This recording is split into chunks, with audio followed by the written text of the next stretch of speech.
Welcome to Tracks to Success, brought to you by Presentation Partners. This is the podcast that brings you inspiring people and their inspiring stories. How did they find their way to the top, and how can their path help you do the same? Here's your host, network broadcaster, executive, and entrepreneur, Kraig Can.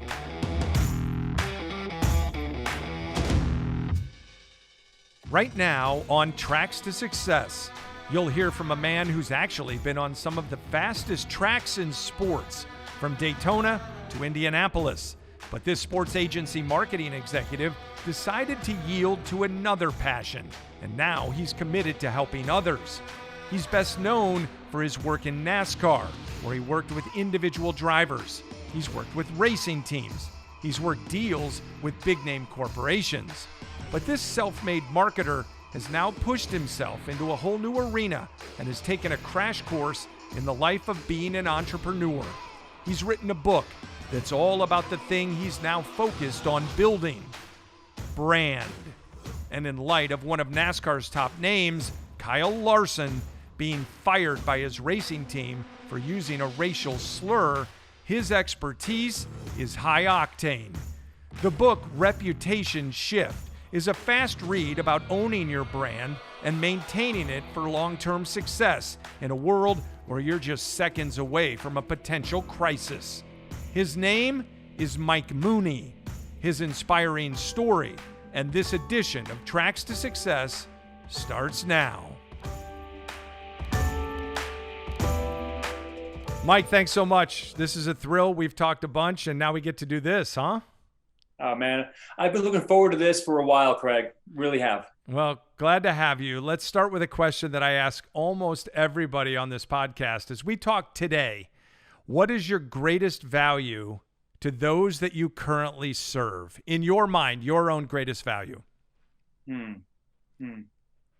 I would say it's the ability to help them see around corners. You know, from my training over the years, in crisis management and communications, it was always ingrained in me to be thinking 3, 4, 5 steps down the line and be thinking the what ifs instead of what now. Mm-hmm. So I would say right now that truly is what I offer most, and I think is most authentic to me, is asking the what if questions. It always gets them thinking differently. You're a good forecaster then. You could have been a weather person. That makes a lot of sense. So before we get way more into that and more in depth, let's go backward.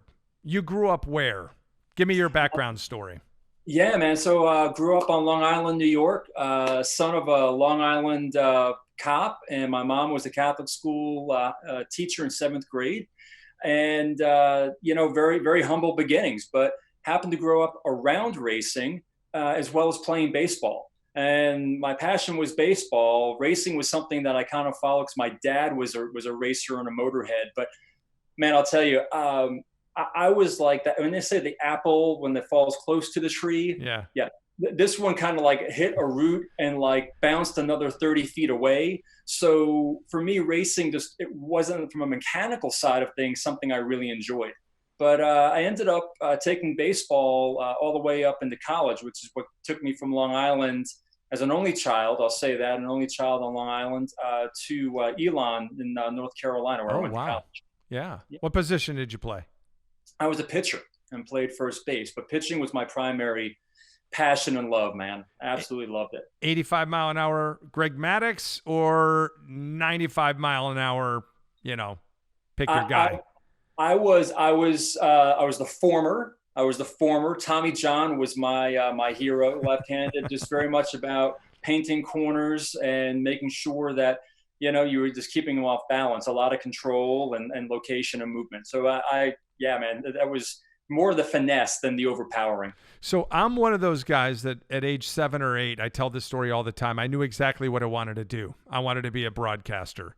When you were young, back at that age, 10, let's say, did you know what you wanted to do, or did it just evolve over time? No, I would say I was still caught up in that boyhood fantasy that I'm going to be a ball player, man. And I was left-handed, tall, and had all the things going for me. And that's what I was going to be and what I wanted to do and what I focused everything on. So when you went to college, playing that baseball sport that you love so much.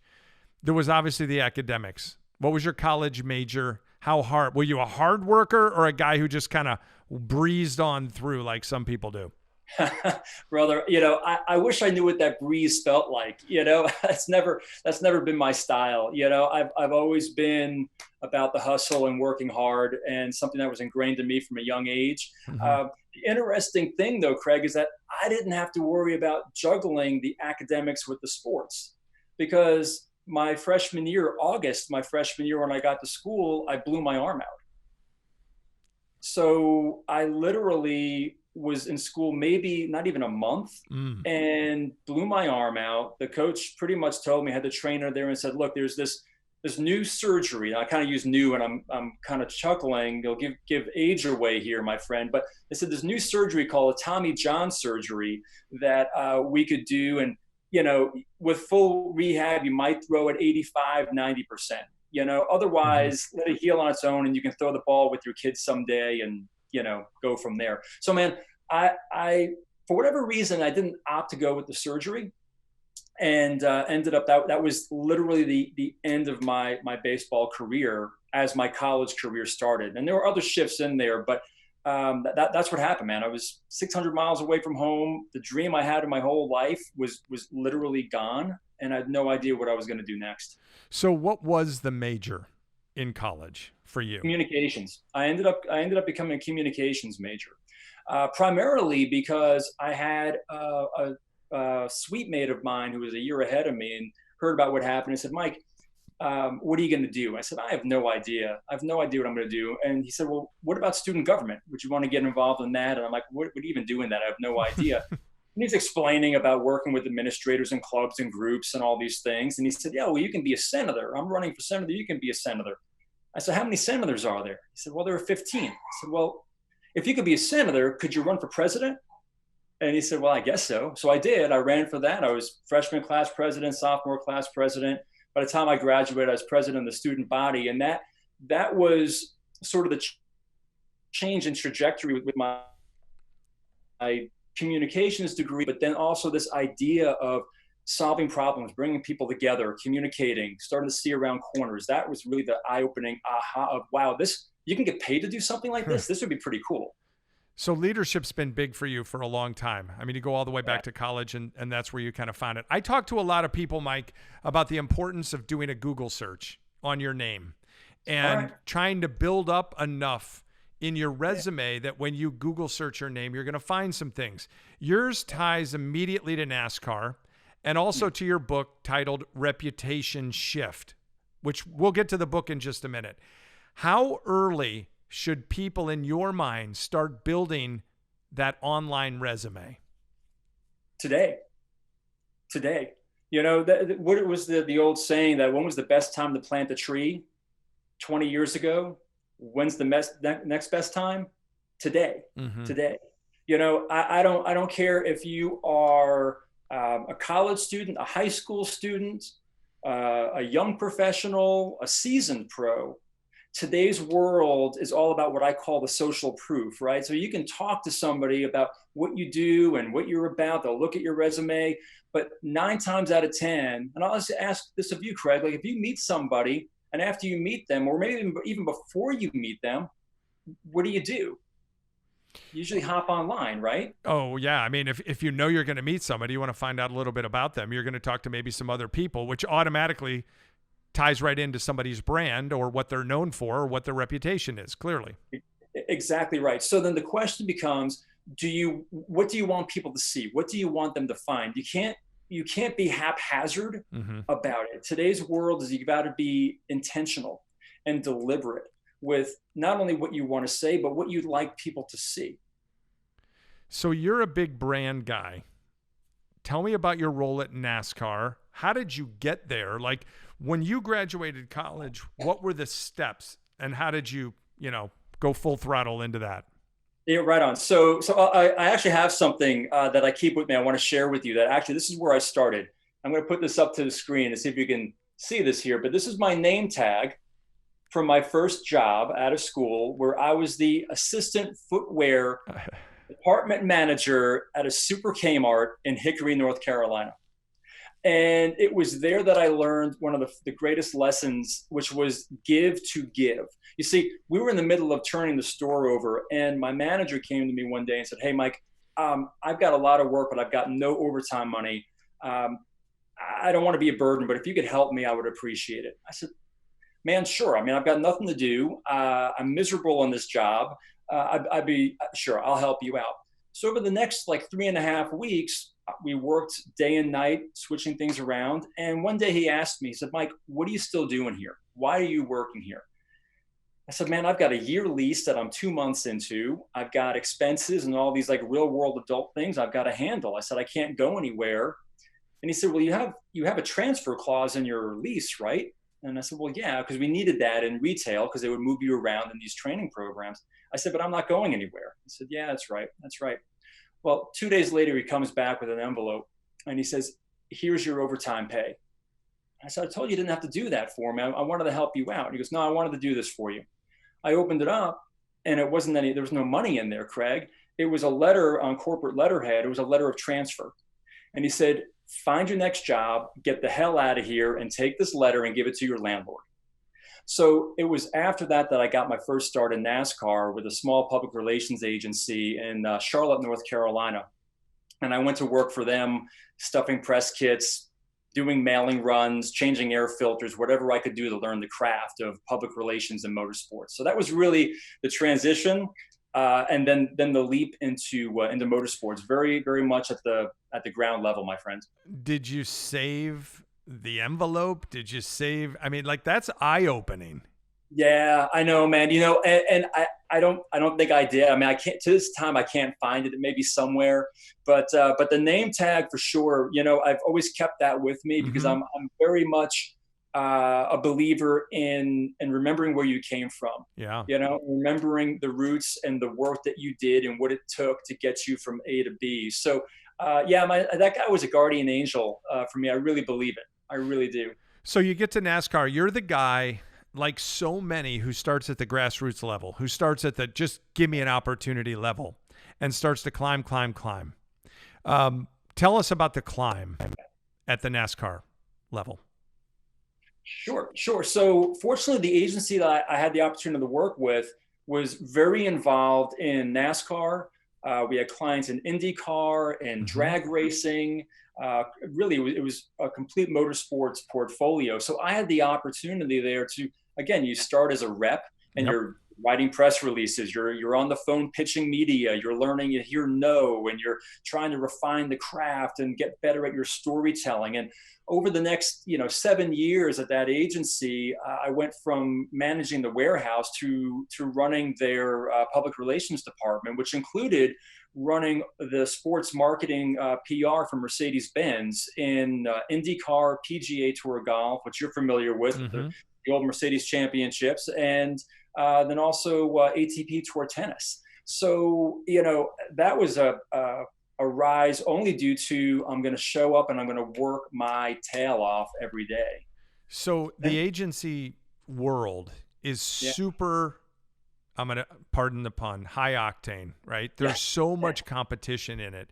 Everybody's fighting to get the biggest client they can get, to land the biggest portfolio they can land. How did you separate yourself?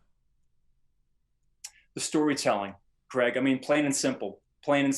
Storytelling, and then the other would be relationships. Because as you know, in the media, relationships are king. And building and nurturing and taking care of those relationships, being there when people need things, being a resource when they need it, not because you're going to get something, but because you're there to give and you can lend a hand. So I would say we really prided ourselves on the creativity in our storytelling and the relationships that we had within the industry and the media, hands down. So if storytelling's so big and such a big part of your background, and obviously that's what this podcast is all about, and I talk about it all the time in my workshops, we got to be able to tell stories. People want to find a reason to connect, right? I'm not buying your agency unless I buy you first, Mike Mooney. I'm not gonna buy your brand on the shelf unless I feel a connection to that. I'm not going to take a job unless the person who interviewed me makes me feel good about what I'm about to do. and who I'm about to work with, that type of thing. So give us a story about somebody you helped at the NASCAR level, or maybe a racing team or something like that, what their issue was that kind of changed you, that you remember from that time period. Wow, that's a great question. Changed me. Can I ask a question to your question? Yeah, And what sure. would you like to know how I changed? You know, there's so many times as we kind of ramp up and move along where, I mean, I give you an example. When I was at the LPGA, I hired, I think, 8 or 9 people on my team.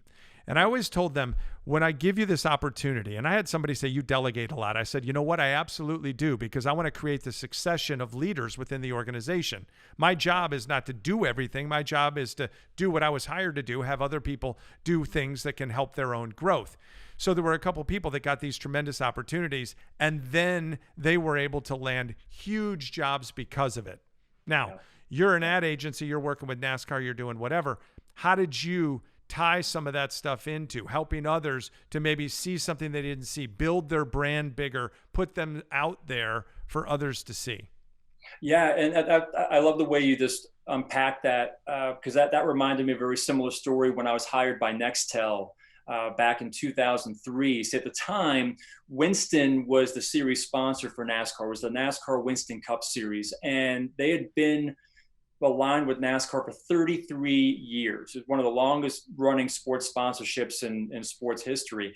But around that time, the government was cracking down on tobacco companies and their use of sports as a promotional and advertising platform. So Nextel came in and took over as the Nextel Cup. And I would say very fortunate that I got a phone call from the corporate headquarters in Reston, Virginia one day. Our third child was like 4 days old, napping on my chest at home. And my cell phone rang, an old Nokia phone. And, conversation was, listen, we've heard great things. We'd love to talk to you about running our marketing communications for the series sponsorship. Now, Kraig, that was at the time, it was a 10-year, $750 million program. So it wasn't a small deal by any stretch. And we were having to introduce a new brand to an industry and a fan base that was like hugely loyal. Sure. The irony is that whether you were a smoker or not, if you were a NASCAR fan, you loved Winston for what they did to help build the sport. Right. So I remember, I literally started in October of 2003, and we were going live in Daytona in early February of 2004. And I had no staff. I had no agency support. So I was just hiring a skeleton crew of people and pulling them in. And I would say a turning point for me in that, quite honestly, was finding talent. This was about not just getting people to do things, but getting people who were committed, passionate, understood the mission, and they were young enough that you can mold and develop. And quite honestly, they had more energy than I did at the time, right? So it was a little bit of opportunistic there. But that was something for me where we were building something together. And I think it's one of those rare times in a career where you have the opportunity to really build something from the ground up, but more importantly, build a team of people that came together and did extraordinary and remarkable work. And to your point about the team you had at the LPGA, have each gone on to do just amazing things in their career in different places. Yeah, that's the beauty of it. It's who you're around, and you can see their successes, maybe more so than your own, because part of yours are seeing the other people, if you're in a leadership role, seeing them take on greater opportunity and succeeding at that. Tell me this. Tell me why, because a lot of people are going, all right, Mike Mooney. Kraig, you put Mike Mooney on this podcast. Yes, I did. And I'm telling you exactly why, because I think your story is really important for a lot of people to hear. Forget the book, which we'll get to in a second, but you decided to go on your own. I've done the same. Other people have done the same. Many people are scared to do it. Why did you choose to go your own way, start your own company, build your own individual brand, and report to nobody but Mike Mooney? Man, it's a great question, and something that I know, like you, I wrestled with for a long time, man. And it wasn't just wrestling with the decision of doing it. It was also this, am I ready to do it? And being ready to do it, in my opinion, isn't just I've got the skill set and I've got the background and the acumen and the voice to do it, man, there's so much more. As you know, when you jump out, it's like, do I have the gut to do this? Do I have the heart to do this? Do I have the stamina to show up every single day and do this? Is that the greatest challenge? Ooh, that's one of them for sure, man. That's one of them. Mm-hmm. Yeah, because here's the thing. When you're working with a team of people, you're going to get from time to time, wow, that was great. Wow, good job. Man, I saw that. That looked fantastic. You know, in this world, as you know, and being a solopreneur and getting out there and building that brand and creating work and constantly putting it out there, you don't get those all the time. So if you don't have that internal resolve and that consonance to be able to show up and say, regardless of what people say, think, or react to, I'm going to keep true to my program, man, it could be really tough. It can be tough. So back to your question, you know, I'd written my book several years, probably about 4.5 years ago. And I knew that there was going to be another chapter. I knew that racing, while it was an amazing experience, I got the opportunity to work with unbelievable people on unimaginable programs. Will never, ever regret that. But there was more. I knew that I wanted to get out for my own personal mission and leverage and use all the experiences I had to help other people get to another level. And I got to that place where, you know, people say, well, was there a one moment? Was there one moment where you said, that's it, I'm out? And there wasn't for me. Some people there is. For me, it wasn't. It was more methodical. I've been putting things in place. I had been building out my brand. I had a website going. I was populating my blog. I was making sure on LinkedIn I had the messaging. I had a vision of who I wanted to be in this brand. So about 2 years before I even stepped out, I was starting to pave that path, right? And that's just kind of the planner, the marketer, the communications guy in me coming out of saying, if this were my campaign, how would I design it? And quite honestly, as that was happening in the NASCAR industry, things were getting very, very tough from a sponsorship standpoint. At the time, I was with a great organization, Roush Fenway Racing, and I was overseeing their sponsor retention and development work. But it was really tough, man. I was hitting 25 plus races a year. So out of your 52 weekends, you know how the grind is. You know, you're gone 25 of those. The kids were getting older. And there was a point where I realized, man, that like the pain of today, the pain I was feeling today of not fulfilling my vision and my dream, the pain of not doing that was greater than my fear of the unknown. Yeah. That was truly where that crossroads were. It was the pain of today was worse than the fear of that unknown that was sitting out there, man. So, you know, there was that point where I said, okay, it was, you know, January of 2017. I went and talked to our team president and Jack Roush, our team owner, and said, guys, you know, it's time for me to roll, you know, and I thank you for everything I've been able to do here.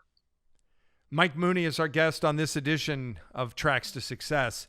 Tracks to Success is brought to you by Presentation Partners, visual storytellers, passionate about connecting presenters with their audience. Mike, this is actually a timely opportunity to talk to you as well because of what's happened to one of NASCAR's top drivers, Kyle Larson. Fired by his racing team for using a racial slur in a video game. His whole world completely changed upside down, and the league as well. What's your reaction to that? Yeah, I'll tell you, Kraig, it is something that took the industry by surprise, I'm sure, and quite honestly, Kyle by surprise as well. You know, I'll start with a quote from Warren Buffett, because this is what kept rolling through my head when I read the news on this. And Warren Buffett once said it takes 25 years to build a great reputation and less than 5 minutes to ruin it.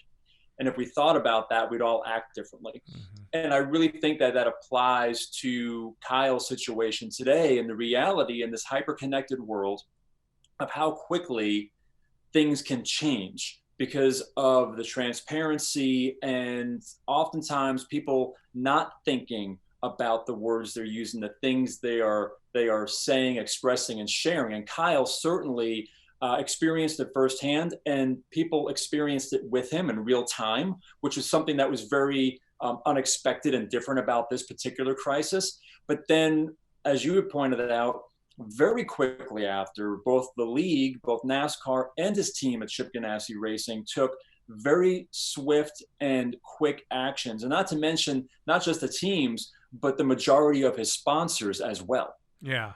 So let's break this down a little bit, okay? Yeah. First off, you're focused on working with him, which you've done in the past. What advice do you give him right now? I mean, his world completely upside down in the blink of an eye. Yeah. The challenging part during these times when you're in the crucible of the crisis, Kraig, is that we often want to jump right to action. And we think that there's something we have to act and do right away. He did the first thing that you can do in any type of crisis, which was make an apology. Explain to people, come out and say, this is what happened. However he laid that out, which was, this isn't like me, this isn't how I was raised, I let people down. Acknowledge the impact that it had on people. Acknowledge that what you did was wrong. Apologize for it. And at this point, Kraig, all he can do, quite honestly, is lay low right now and start thinking about the process of recovery. And it is a process. And the challenge with that is that it takes time. So if I'm working with him, as I've worked with other people as they're going through crisis situations, is you have to first own what was done, apologize for the impact and the damage that was done. And then after that, you got to have to sort of step back and then start working through a process to earn trust back. You have broken trust in a major way right now, and you've got to figure out the ways to rebuild that, but it's not going to happen in the first week, nor should you even attempt to try in that first week to do anything other than own what has happened. So he not only damaged his own brand, maybe permanently. I mean, sometimes you can't get it back. You're right. But he also really damaged the NASCAR brand. What's the impact there?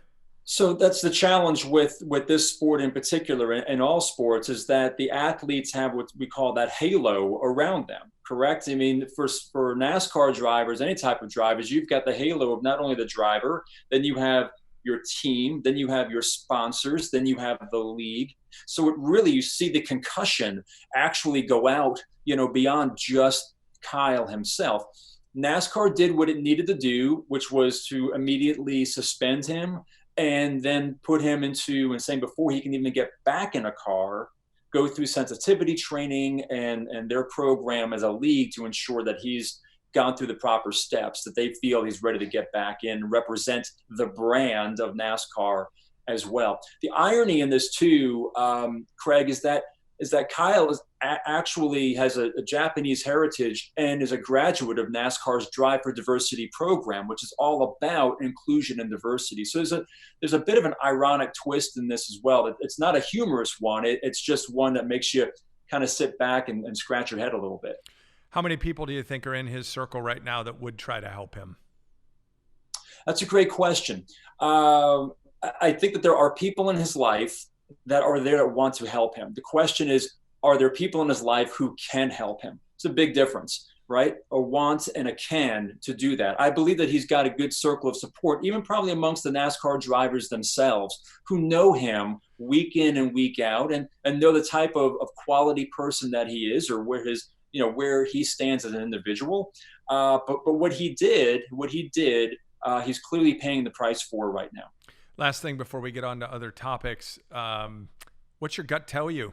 Do you think he finds his way back to the track, or is this a few years down the road? What would you speculate on that? And I know it's just speculation. Yeah, well, and I don't like to speculate. I always say in times of crisis, the worst thing you could do is ever speculate. I would say that there are a couple of paths that could open up for him, and they're all going to rely on time.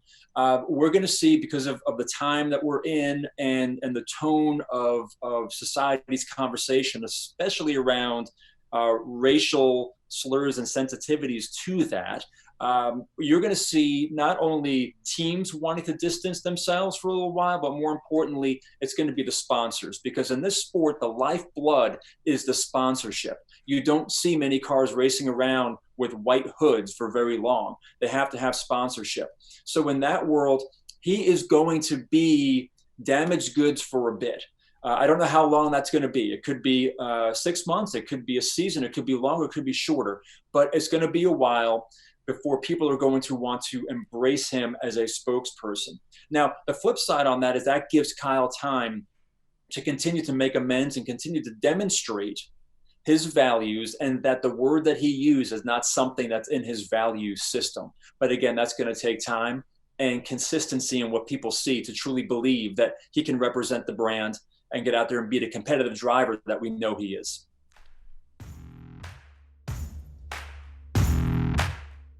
In addition to hosting this podcast, Kraig leads the CAN Advisory Group, focused on elevating communication for companies and individuals. Company consulting, empowering team and individual workshops, mind-altering webinars, and Kraig's inspiring keynotes for your conference or company meeting. They're all on the menu of services. CAN Advisory helps companies clarify their message, helps professionals build and showcase their brand, and helps everyone present their best selves. So if you're the leader of a team or company looking to give your employees a game-changing one-day experience, or an individual who wants to become a speaker and presenter that gets other people talking, visit canadvisory.com. And when you do connect, make sure to mention the Tracks to Success podcast to receive a special discount on any of the CAN Advisory services. That's canadvisory.com. Now back to the interview. All right, let's dive right into this book because you've already mentioned it. Reputation shift. Sounds like that was the first thing you tried to get out there, to basically throw up your own shingle and say, I'm on my own. I'm going to use this as my platform to kind of go to the next level. Fair? Fair and accurate.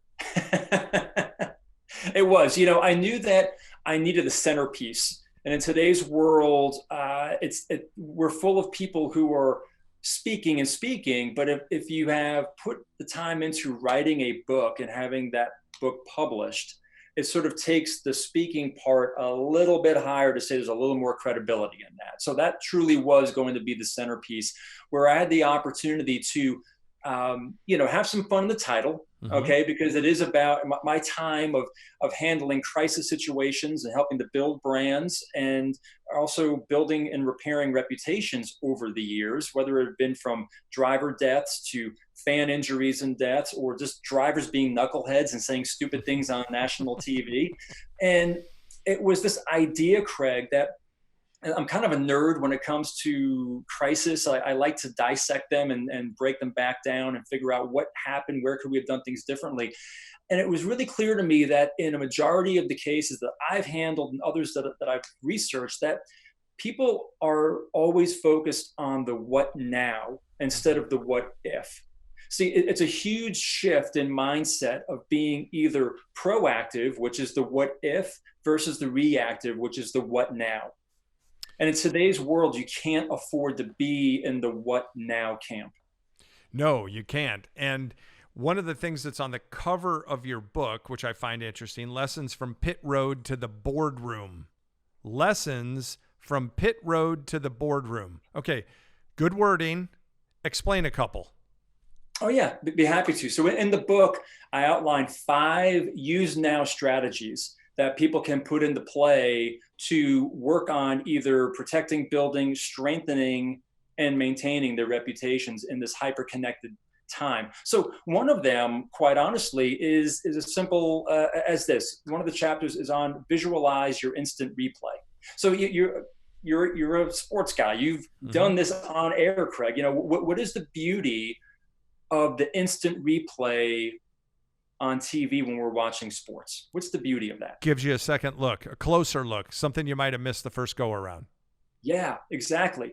And what that allows us to do is not just see it from the place we saw it in, okay, which is my vantage point, but you get multiple vantage points from different places that actually make you go, gosh, you know what? I should have looked at that differently. I should look at this differently. I've changed my mind and I believe the call to be. So what if we took that, and I've used this for many clients over the years, when we sit down and we're going to talk about launching a program, or how are we going to go into this crisis situation? How are we going to handle it? Saying, okay, how will this decision look, not just from your position sitting in your board seat? How's it going to look from your customer? How's it going to look from someone on your sales team? How's it going to look from another person, your employees, right? Getting all of these perspectives to help us then get to a decision that's not going to alienate one or the other or put us in a position that's making us backpedal even more. So the challenge that I put forth in the book is very simply for all of us is to say, look, before we make a big decision, think about it. How is it going to look in our work life, our family life, our faith life, our community life, our relationships? And if there's any one of those along the way that gives you pause and makes you think, maybe I should do this differently or shouldn't do this, heed your own advice. Don't do it, or come up with a better solution or a better way to handle it. Yeah. I do the same thing a lot of times when I talk about people in media coaching, and I don't call it media training. I call it media coaching for many reasons, but the biggest being training's like training a dog. There's one way you want them to do it. Coaching takes people's strengths. You build around that. Nobody's the perfect person at answering questions. I take their personal strengths. Same thing with being a public speaker or a presenter. You coach people based on their strengths. But when you're doing that and you're trying to get people to think ahead and what are people going to say about the things you do? What will people tell others about the things you've done? Yeah. How does that word of mouth marketing move forward? Because that's the society we live in. So this is basically, it sounds like what you're talking about is, hey, we've got to think about the outcome first. Okay, what might happen if? Okay, now let's base that in making our decision. Is that right? Yeah. Oh, it is. Absolutely. And that's more on the corporate side of things, where we may go down a whole what if tree of what it is. And there may be 10 things on that, but then there's the personal side of things, Kraig. I'm a big believer, and I tell people, the leaders and the groups that I speak to on a regular basis, that the reputation of the organization isn't built by the organization. That reputation is built on the shoulders of every single person that walks in and represents that brand every day in the things that they do or don't do. Yes. So really, that's where it gets back to the individual of coaching them up to be thinking. Now, I often ask people what a reputation is, and I give them I get a lot of different answers. What people think of you, it's what people know you for. The definition that I use is that your reputation speaks for you when you aren't there to speak for yourself. Yep. So what is it saying? And that is the question I want people to be thinking about. It's like, what is my reputation worth? What is it worth? You work with companies on brand management. What's one of the biggest pitfalls that they don't think about? Obviously, one of them would be, okay, we're not looking ahead. We're not thinking about outcome first. What else? Where are companies falling short and all of a sudden their brand gets tarnished in an instant? Because that's the society we live in right now, right? I mean, it only takes the blink of an eye. We do. And I'll put it to you this way, Kraig. This is great. I was talking to a CMO about 6 months ago, and we're talking about this plan and working on the reputation, being proactive, being deliberate, putting the measures and strategies in place to help them work through a crisis. And he goes, Mike, this is great. I appreciate it. But you're looking at a calendar and I'm looking at my watch. That's what I'm thinking about. He's like, I have a choice right now. I can make this company better and protect its reputation, or I can make this company more profitable for my shareholders. And that opened my eyes, man. I mean, it's no revelation that companies are there, especially if they're publicly traded, or even if they're private, that they're there for the shareholders. But that's the biggest pitfall that I've seen in working with organizations, when they're looking at the short-term gain that's still going to create the long-term lag and pain. So if we could just get their heads wrapped around listen, there's going to be a little bit of pain. We got to manage expectations. We have to talk to the shareholders, talk to your key investors, let them know what we're doing and why, roll out the plan, let them see what we're doing for the long term. You've got to be thinking long game. The challenge is today, like you just said, everyone's in this short game frame of mind. Let's help people today. All right. A couple of things before we go. Let's give them some tools, our listeners, some tools to start now and help them build their own personal, professional / individual brand and reputation. What can people do? Yeah, I'll tell you, one of the first things you can do is ground yourself in your values. Know your values. If someone were to ask you right now, in 5 seconds to list out your top 5 values, can you do it? And more importantly, are these can't be aspirational, what I'd like to be seen as valuing or how I come to life. No, these have to be what guides you every single day, right? So I would start with your values, because as I've outlined in the book, never really a math guy, I'm a comms guy, storytelling. But I did break down what I call the reputation equation, which is simply this, because I do like to see things visually, and it is linear. It goes like this: your values drive your decisions. Your decisions drive your behavior. Your behavior, consistently done over time, is what becomes your reputation. So values plus behavior plus decisions equals your reputation. All right. So I would let them know you've got to start with your values first and foremost. Okay. Then I'd also say, from a brand building perspective, take an audit. Look at your online persona. Look at what people can find out there. Look at your Instagram page. Look at your Facebook page. Look at your LinkedIn page. Is there consistency in that? Right? Is it really telling the story that you want people to know about you? That if they didn't even have a chance to speak with you, what would that be? What would the impression be that they would have? Yeah. Yeah, it's funny that you say that, because I tell people in my workshops, all right, here's what I want you to do. I want you to look at your last 10 posts on Instagram or Facebook, or your last 10 tweets, and then say, all right, is there a consistency to this? Because that is your brand. What does it stand for? What does it say about you? What will others say about the things that you just posted? I talked to my kids about that when they graduated college. I wanted them to have something more that they could share aside from just, whatever their latest thing was on Snapchat or Instagram, because that's what we look at. That's what people look at today. So you use social media a lot, and social media is such a valuable tool now if it's used in the right way, but it can really hurt you, correct? It can bite you in the tail in a heartbeat. And that's why, again, it's about thinking through, about how is this going to look. Visualizing your instant replay doesn't have to be just about your decisions. It can be about, should I post this? Mm-hmm. Should I send that email back? I know I'm hot. I know it ticked me off. Should I send this right now? Mm-hmm. How is this going to look later on? Another way too, I'll tell you that I share with people, and a great strategy is identifying your spotters, right? Now, in racing, most people see the most valuable position on the race team as being the driver or the pit crew and the crew chief. But the reality is that the most valuable and vital role on the team is this person called the spotter. Mm-hmm. They're the person who stands high atop the racetrack property. They have binoculars and have radio communication to the driver, so they can see the entire field of what's happening in front of, to the sides, and behind the driver. So as that driver is solely focused going over 200 miles an hour, inches away from their competitors, it's the spotter who tells them what's in their blind spots and the places they can't see, that if they get into, can take not only them, but others out of the race. So the idea is this, Kraig, who are the spotters in your life? Who are the people that are going to speak into you when you need to hear what you need to hear, not what you want to hear? We got plenty of people who will chirp in our ears of what we want to hear. Oh, you're great. Don't worry about it. They don't know what they're talking about. Especially the higher up you get on the chain, right? Running a company or being a leader.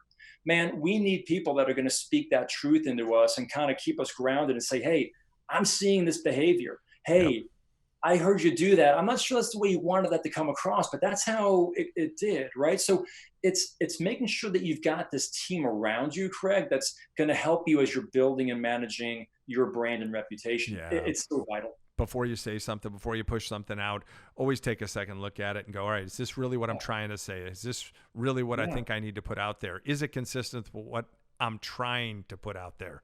All those things are super important. And that's painful, man. I'll tell you, I put a post up on LinkedIn last week about the difference between being about seizing opportunity in crisis and being opportunistic in crisis. And man, I labored over that. And it could have been more than like 200. I mean, it was a short post, but man, I labored over it of like, well, what if it was seen like this? Or would I offend someone like that? What are words saying in here? Now, I'm not saying that people have to get that specific, but in a way, I'm telling you, you got to be that specific, because once you put it out there, you're putting it out there for people to judge and look and interpret. That's the biggest challenge. People are going to interpret it through their own filters. Yeah, once it's out there, it's tough to take it back too. It is, and that's where, and I'll go back to your days in golf, man. Look, we all should get a mulligan, right? We should all be able to get mulligans in life. As long as that we've shown that we've been consistent along the way, I think people are going to be more willing to give you that mulligan and say, yeah, you know what? That's not the Kraig I know. That's not the Mike I know. Yeah. Something must be off. Mike, last thing. This podcast is called Tracks to Success, and I know your path is probably mostly unwritten right now, as is mine. We don't know where we're going to go and exactly what we're going to do, but we know what our vision is and what our goals are. I think what you've done shows people that there's a way to take your past experiences and put them to use to help other people through your book and through your public speaking and things that you do. What advice would you share with others about trying to find your own way to success, trying to be unique and do your own thing? Yeah, man, and this is such an exciting time where people do have that opportunity to marry up their passions and really bring some interesting and important things to life in this world for others, which is just amazing because of technology and the opportunity. I would say a couple things, man. First off is that there is no shortcut for consistency and time. None. I'll use my book as the example. I told my wife for the longest time, I'm going to write this book. And she's like, so where's the book? I'm like, I got no time. I'm going to races every weekend. We got the 3 kids running around. But you know what, man, I did have time. And I started writing from 5 a.m. to 6:15 a.m., 7 days a week for 7 months. That's nearly 200 days of just showing up and putting in the work. So no shortcut for consistency and time. And I don't say that with ego. Hey, Mike, great job. No, you can do it if you're willing to show up and then be intentional with what it is you're doing. I'd also say be really clear on a couple of key areas as you're thinking about this jump. And it's understanding the nuances of, do I have a passion for what it is that I want to do? Do I have a skill set that helps bring that passion to life? And then most importantly, is there a marketplace? Are people willing to pay for what it is that I'm passionate and skillful in doing? Yeah. So if you're passionate and you have a marketplace, but there's no skill, then you spend some time sharpening your saw, get better at it. Yeah. If you're skillful and you're passionate and there's no market, find a way to build a market, but don't do it until you leave, where it is that you're going. So I would say that's another piece there. I said that the other part is that in all reality, as much as we have a vision, like you said, a plan of what's going to be, Kraig, we can't control what's going to be, as we're seeing right now in these current times of with the COVID-19, issues that we're dealing with. So remember, there are really only, in my opinion, I've learned this through years in racing, 3 things that you can control. It's your attitude, it's your decisions, and ultimately your behavior. And if they're rooted in your values, you're not going to go wrong. You can't go to market and tell the market what they need. You got to find out what the market wants and then work to help your consumer and deliver a product that's got value. Yeah, Mike, before we go, where can they get your book and what's your website if they want to bring you in to speak? Well, awesome. Well, I'm about efficiency. So you can get both the book, and if you buy it there at my website, I'll autograph it and sign it out to you. But you can also get it on Amazon. You can get the book at MikeMooney.com. Mike Mooney, MOONEY.com. And that's where you can learn more about how to book me, learn more about my coaching programs, and just a little bit, if you want to connect there, that's great. My social channels are there. And Kraig, also, I'll have the audio book of that coming out in about 2 weeks. So I'm pretty excited about that project. Well, congratulations on all your success. I think you're one of those stories of a person who's worked in the agency world and the corporate world, and then says, you know what? I'm going to do my thing and I'm going to bring value. And that's a popular thing that a lot of people are afraid to go after, and you've done it well. Mike, thanks so much. Really a pleasure to have you on this podcast. Well, Kraig, thank you, my friend. I appreciate it. And I want to say kudos back to you, my friend, because you've done the same thing. You've taken that leap. You're putting the ball in play. You're creating, and you're just doing amazing work. So thank you for this opportunity and what you're doing with the podcast to really lift people up, inspire, and ignite them, man. This is great work, and I hope we can get to do more together in the future. Likewise. Thanks so much.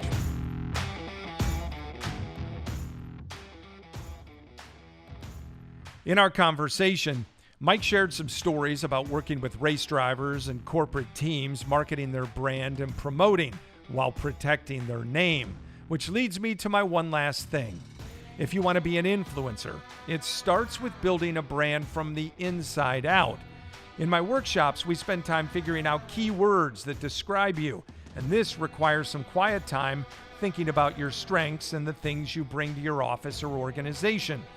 Brand happens, not when you're in the room, but once you leave.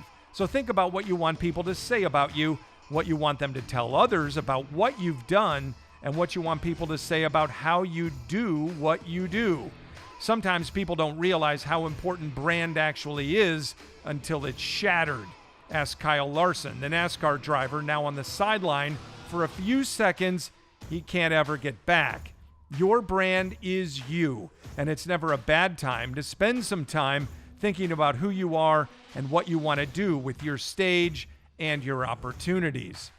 I hope these thoughts and this interview helps put you on your own track to success. I'm Kraig Kann. Thanks for listening, and we'll talk again soon. You've been listening to Tracks to Success, brought to you by Presentation Partners, visual storytellers passionate about connecting presenters with their audience. Don't forget to subscribe to the show for more great interviews and thoughts on reaching your highest personal and professional summit. You can follow Kraig on Twitter and Instagram using the handle @KraigCann. And for exclusive Tracks to Success content and news about our upcoming guests, you can find Tracks to Success on Twitter. It's @Tracks to Success.